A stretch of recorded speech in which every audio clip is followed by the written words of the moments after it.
Hello students, SV academy Rawla के online platform पर online classes में आपका बहुत बहुत स्वागत है।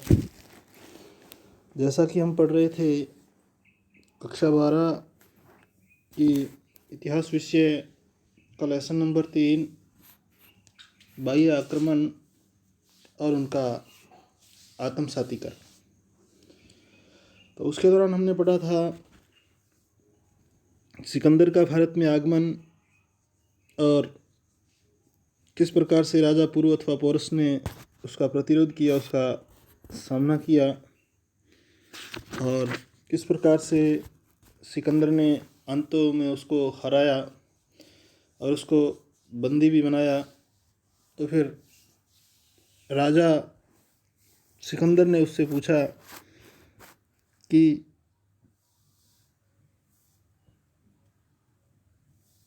उसके साथ कैसा व्यवहार किया जाए। तो उत्तर में पोरस अथवा पुरु ने जैसा कहा कि जैसा एक राजा को दूसरे राजा के साथ करना चाहिए। तो इस बात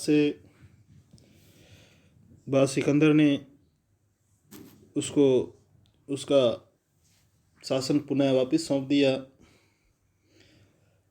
तो पोरस को प्रभावित भी किया और पोरस ने सिकंदर से क्या हुई, अंत में मित्रता हो गई। यहाँ तक हमने इसको पढ़ा था। तो उसके पश्चात हम आज पढ़ेंगे सिकंदर की सेना का स्थानीय विरोध, यानी कि लोकेलिटी में उसका जो विरोध था उसके बारे में पढ़ेंगे। तो उत्तरी पूर्वी पंजाब के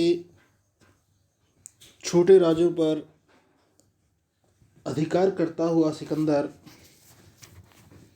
यानी कि उत्तरी पूर्वी भारत के छोटे छोटे राज्यों पर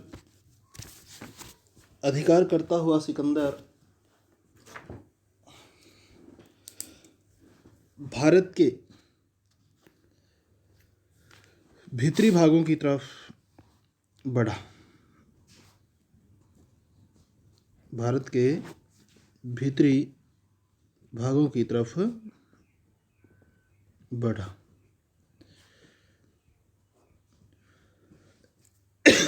लेकिन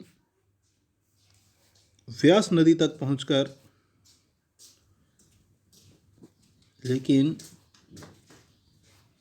व्यास नदी तर पहुंचकर सिकंदर की सेना ने आगे बढ़ने से इनकार कर दिया। लेकिन इस नदी पर व्यास नदी तक पहुंचकर सिकंदर की सेना ने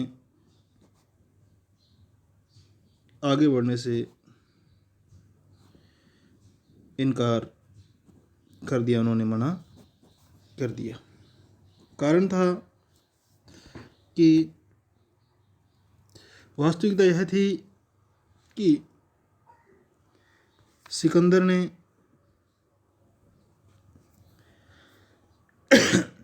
वास्तविकता थी कि सिकंदर के सैनिक लंबे समय से लड़ते लड़ते थक चुके थे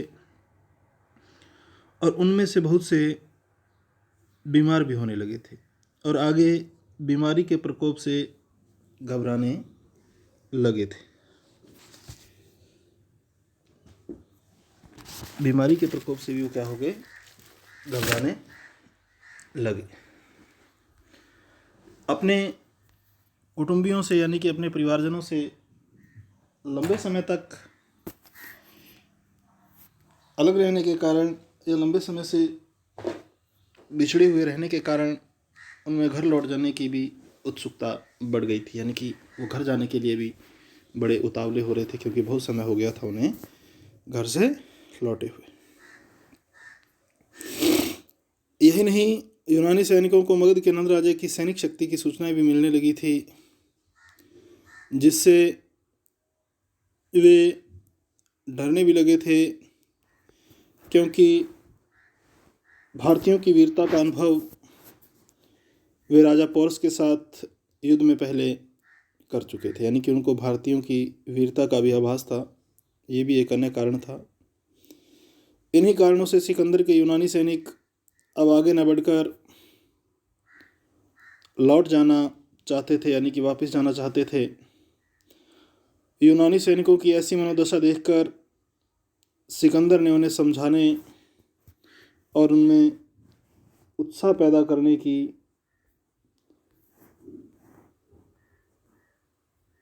खूब कोशिश की,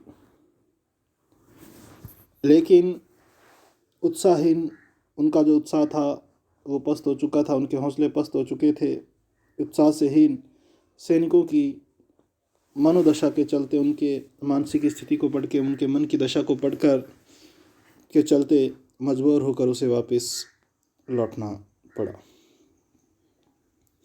अब है आगे सिकंदर का लौटना।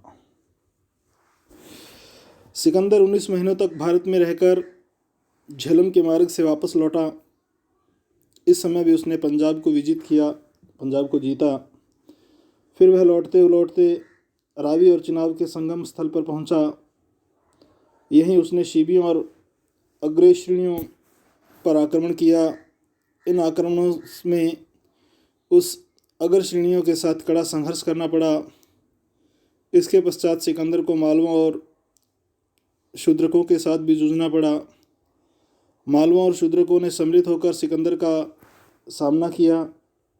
इसके साथ संघर्ष में यूनानियों को घोर परेशानियां उठानी पड़ी, यानी कि बहुत ज़्यादा परेशान उन्हें होना पड़ा। तब यूनानी सेना में फिर विरोध के लक्षण उभरने लगे, पर सिकंदर ने उन्हें समझा बुझाकर मालवों और शूद्रकों से युद्ध के लिए तैयार किया और मालवों पर आक्रमण किया। मालवों ने भी इसका कड़ा प्रतिरोध किया। उसके प्रतिरोध के आगे यूनानी हतप्रभ रह गए।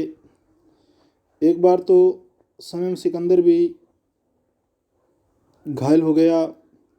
तब अपने स्वामी की रक्षा के लिए, अपने राजा की रक्षा के लिए यूनानियों ने प्राण से युद्ध किया, यानी कि बड़े ही तन मन से उन्होंने युद्ध किया। यूनानी सैनिक निरपराध बच्चों, स्त्रियों और पुरुषों को भी मारने लगे। इस क्रूरता से दुखी होकर शूद्रकों ने मालवों को समझाकर सिकंदर के सामने संधि का, यानी कि सुलह का प्रस्ताव भेजा। सिकंदर ने शूद्रकों के प्रस्ताव को स्वीकार किया और अपने एक विश्वासपात्र व्यक्ति फिलिप्स को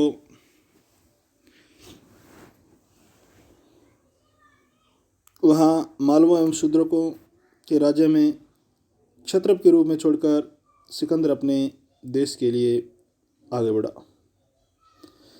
वह सिंधु के मुहाने पर आ पहुँचा, उसके तट पे आ पहुँचा। यहाँ पर भी सिकंदर को मैसिकेनस, संबोस तथा ऑक्सीकेंस राज्यों के निवासियों से संघर्ष करना पड़ा। ईसा पूर्व 325 में सिकंदर ने भारत छोड़ा। भारत छोड़ते समय उसने अपनी सेना के 2 भाग किए। नियार्कस नामक उसके विश्वासपात्र सेनापति के नेतृत्व में उसने सेना के एक भाग को समुद्री मार्ग से यूनान के लिए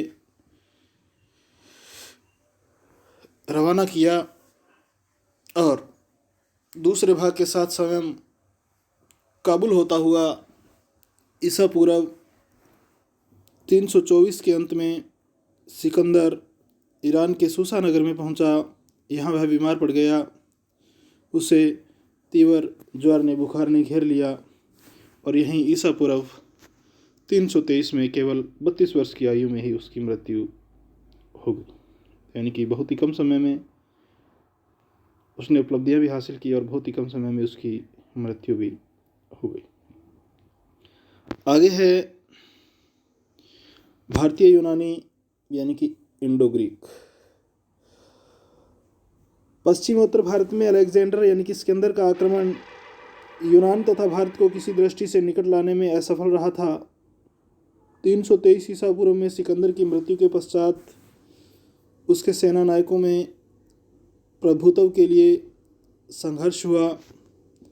संघर्ष में सिकंदर के सेनानायक सेल्यूकस निकेटर के उत्तराधिकारी के रूप में शासक एंट्रियोक्स तृतीय ने भारत के विरुद्ध लगभग 306 ईसा पूर्व में एक अभियान का नेतृत्व किया। हिंदू कुश को पार करके उसने काबुल घाटी को पार किया और एक राजा सुभाग सेन से उसका सामना हुआ। सुभाग सेन को आत्मसमर्पण करना पड़ा। इसी समय से भारत में बैक्ट्रियन यूनानी राज्य की शुरुआत मानी जाती है, क्योंकि हिंदू कुश पर्वत के पार उत्तरी अफगानिस्तान एवं ईरान के आसपास का क्षेत्र बैक्ट्रिया एवं पार्थिया दो भूप्रदेशों के नाम से जाना जाता था। बैक्ट्रिया का क्षेत्र पश्चिम और उत्तर क्षेत्र था, जो बहुत ज़्यादा उपजाऊ था, वह सरसब्ज था और एंटियोक्स तृतीय यहीं का शासक था।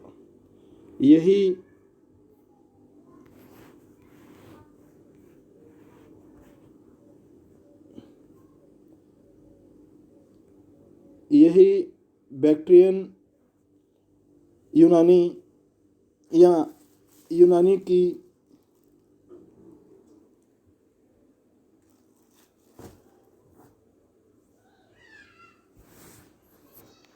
यूनानियों की बैक्ट्रियन शाखा, जिसने भारत के पश्चिमोत्तर को आधार बनाकर प्रवेश किया और अंत में भारतीय समाज में घुल मिलकर यूनानी, जो भारतीय यूनानी अथवा इंडो ग्रीक के नाम से जाने गए।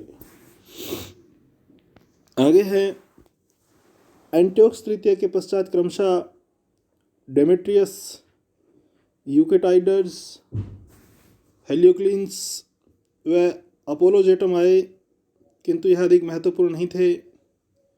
यूनानी राजाओं में सबसे महान शासक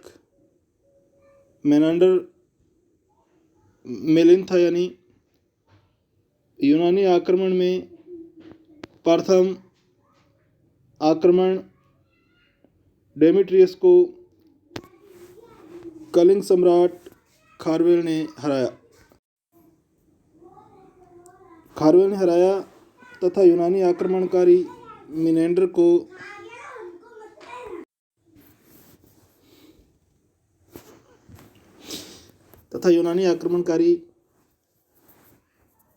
मिनेंडर को सम्राट पुष्यमित्र शुंग ने पराजित किया।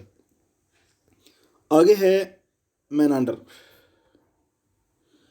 स्ट्रेबो ने माना कि मेनांडर इंडो यूनानी राजाओं में सबसे महान था।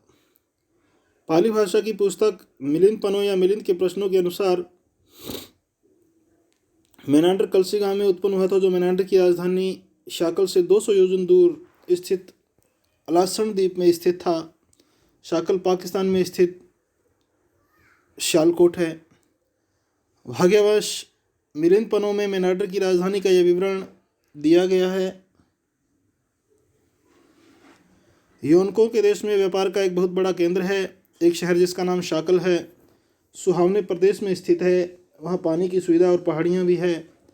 कई उपवन, बाग, कुंज, झीलें और कुंड हैं। नदियों, पहाड़ों और जंगलों का स्वर्ग है। बुद्धिमान व्यक्तियों ने इसकी योजना बनाई और इसके निवासियों का अत्याचार से परिचय नहीं, क्योंकि सभी शत्रु और विपक्षी दबा दिए गए हैं। इसकी सुरक्षा सुदृढ़ यानी मजबूत है। कई बड़े बड़े बुर्ज और दीवारें हैं। अनुपम दरवाजे और प्रवेश द्वार हैं और इसके मध्य में सफ़ेद द्वार का राजदुर्ग है, जिसके चारों ओर गहरी खाई है।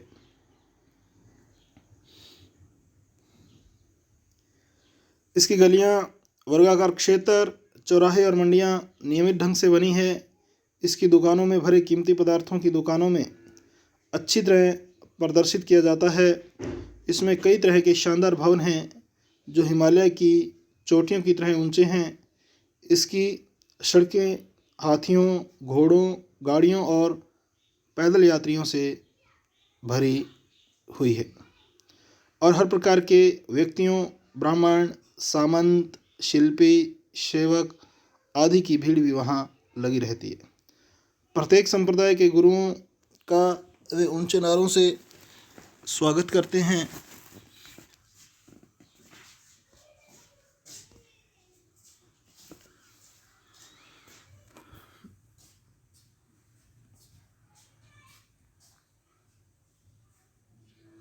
और नगर में प्रत्येक संप्रदाय के प्रमुख व्यक्ति रहते हैं। बनारसी मलमल, कौटुंबर पदार्थों और अन्य कई प्रकार के कपड़ों की बिक्री के लिए वहाँ दुकानें हैं। बाज़ारों से मीठी सुगंध आती है। वहाँ सब तरह के फूल और फल, सुगंधियाँ अच्छी तरह सजा कर रखी जाती हैं। आभूषण असंख्य है और हर प्रकार की कला के व्यापारियों की श्रेणियाँ अपना अपना सामान सजाती है और चारों ओर फैलाती है। मिलिंद पन्हों में उसे एक राजवंश से संबंधित बताया गया है, किंतु प्रतीत होता है कि वह बड़ा साधारण व्यक्ति था। विवाह के कारण यह यूथिडेमस के वंश से संबंधित हो यह संभव है। प्रोफेसर एप्सन का विचार था कि उसने डेमेट्रियस की पुत्री अगेथिक्लिया की बहन तथा अन्यों से विवाह किया। उसके पुत्र स्ट्रेटो प्रथम मेनांडर की मृत्यु के समय नाबालिग था। उसकी रानी अगेथोल्किया अपने पुत्र की बालावस्था में राज्य कार्य करती रही। यह निष्कर्ष मेनांडर के कुछ सिक्कों के अध्ययन पर आधारित था। यह था यूनानी शासक मेनांडर। तस्वीर में यूनानी लेखों से ज्ञात होता है कि मेनांडर एक महान विजेता था। कहा जाता है कि उसने सिकंदर से भी अधिक राष्ट्रों पर विजय पाई। मेनांडर के कई प्रकार के सिक्कों और उसके प्राप्ति स्थानों की विविधता से निष्कर्ष निकाला गया है कि वह कई राज्यों का शासक था और एक महान विजेता भी था। उत्तर प्रदेश के पश्चिमी जिलों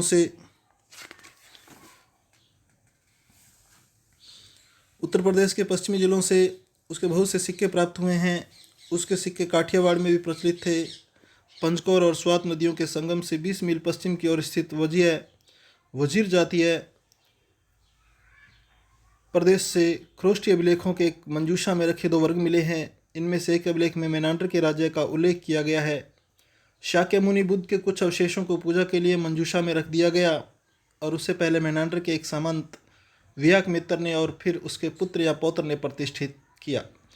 इससे पेशावर प्रदेश और संभवतः ऊपरी काबुल घाटी पर मेनांडर के अधिकार का संकेत मिलता है। इस समय में तक्षशिला या पुष्करावती में कोई स्वतंत्र यवन शासक नहीं था। तो इसका जो अंश बचा है उसको हम आगामी ऑनलाइन क्लास में पढ़ेंगे। इसमें से आपको एक क्वेश्चन करना है। तो भारतीय यूनानियों पे टिप्पणी लिखनी है। भारतीय यूनानी, तो इस पर टिप्पणी लिखनी है आपको और साथ में लिखना है सिकंदर के लौटने के कारण, सिकंदर के वापस लौटने के कारण। तो ये 2 क्वेश्चन आपको करने हैं। आगामी अंश हम इसका आगामी ऑनलाइन क्लास में पढ़ेंगे। तो आज के लिए स्टूडेंट्स इतना ही। बहुत बहुत धन्यवाद। जय हिंद, जय भारत।